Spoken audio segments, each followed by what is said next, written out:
আমি কিছু কথা আপনাদের কাছে বলবো, আমার কিছু দুঃখের কথা। আমরা শহীদ জিয়ার আদর্শে রাজনীতি করি, আমরা কখনো উশৃঙ্খলতা বিশ্বাস করি না। জিয়াউর রহমান সাহেব মরে গেছে আজকে অনেক বছর হয়েছে, তা আপনারা সবাই জানেন।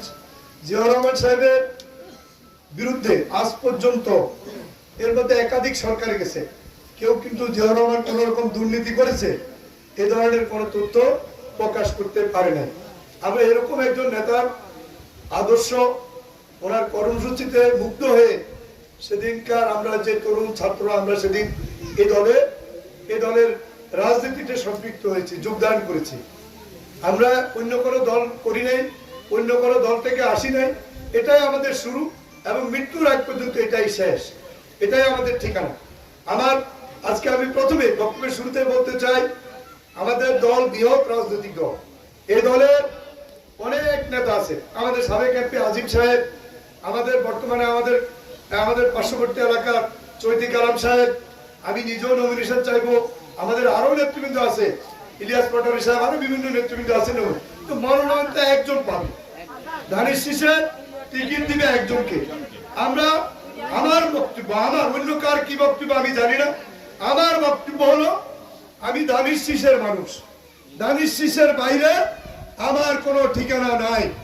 ধানের শীষ আমাকে দিল, আমি আপনাদের সহযোগিতা চাইবো, আপনাদের সমর্থন চাইবো, আমাদের অন্যান্য সম্মানিত নেতৃবৃন্দের সহযোগিতা চাইবো। আমাকে না দিয়ে যদি অন্য কাউকে দেয়, যাকে দিবে, কালাম সাহেবকেও যদি নমিনেশন দেয়, কালাম সাহেবের সাথে ওনাকেও যদি নমিনেশন দেয়, আমি কালাম সাহেবের ভোট করবো না, আমি ভোট করবো ধানের শীষের ভোট।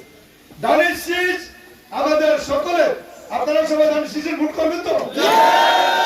ধানের শীষের লাগে আপনাদের কাছে ধানের শীষের যে প্রার্থী হবে, ধানের শীষের জন্য আপনারা কাজ করবেন, ধানের শীষ প্রতীকে আপনারা ভোট দিবেন।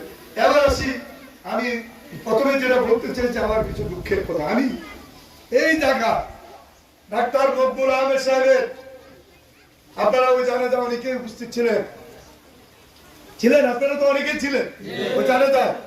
আমি ডাক্তার মকবুল আহমেদ সাহেবের জানাজায় এসেছিলাম, আমার সাথে কি আচরণ করা হয়েছিল আপনারা জানেন। আমি হাজিপুরা একটা কুলখানি অনুষ্ঠানে, হাজিপুরের একটা কুলখানি অনুষ্ঠানে এসেছিলাম। একজন মানুষ পড়ে গেছে, আমরা ওনার বাড়িতে ওনার ছেলে আমাকে দাওয়াত দিচ্ছে, আমি এখানে এসেছি। ওই ছেলে আওয়ামী লীগের রাজনীতির সাথে জড়িত ছিল। আমরা সংকীর্ণতা বিশ্বাস করি না। আমি সেদিন ওই অনুষ্ঠানে গিয়েছি এবং ওইখান থেকে আসার পথে জলিল মেম্বারের বাড়ির কোড়ায় আমার সাথে কি আচরণ করা হয়েছিল, আমার কি অপরাধ ছিল আপনারা বলেন। আজকে ওই কুলাঙ্গারদেরকে কেউ আবার তারা শুধু আমার সাথে নয়, এই এলাকার অনেক মানুষের সাথে তারা খারাপ আচরণ করেছে। অনেক বয়স্ক মানুষকে তারা অপমান অপদস্থ করেছে। বিএনপি সমর্থক অনেক মানুষকে তারা চা দোকানে বসলে তাদেরকে চা দোকান থেকে উঠিয়ে দিয়েছে। এরকম ঘটনা কি হয়েছে? বিএনপি সমর্থক একজন নেতা তার সন্তানের বিয়ের জন্য কোনো আয়োজন করতে গেলে তারা সেখানে চাঁদা চেয়েছে। চাঁদা চাইছে কিনা বলেন? এখন ওই কুলাঙ্গারদেরকে আমরা সাধারণ যারা আওয়ামী লীগের সমর্থক, সাধারণ যারা কোনো অপকর্মের সাথে জড়িত নয়, যারা কোনো নোংরামির সাথে জড়িত নয়, আমরা তাদের বিরুদ্ধে না।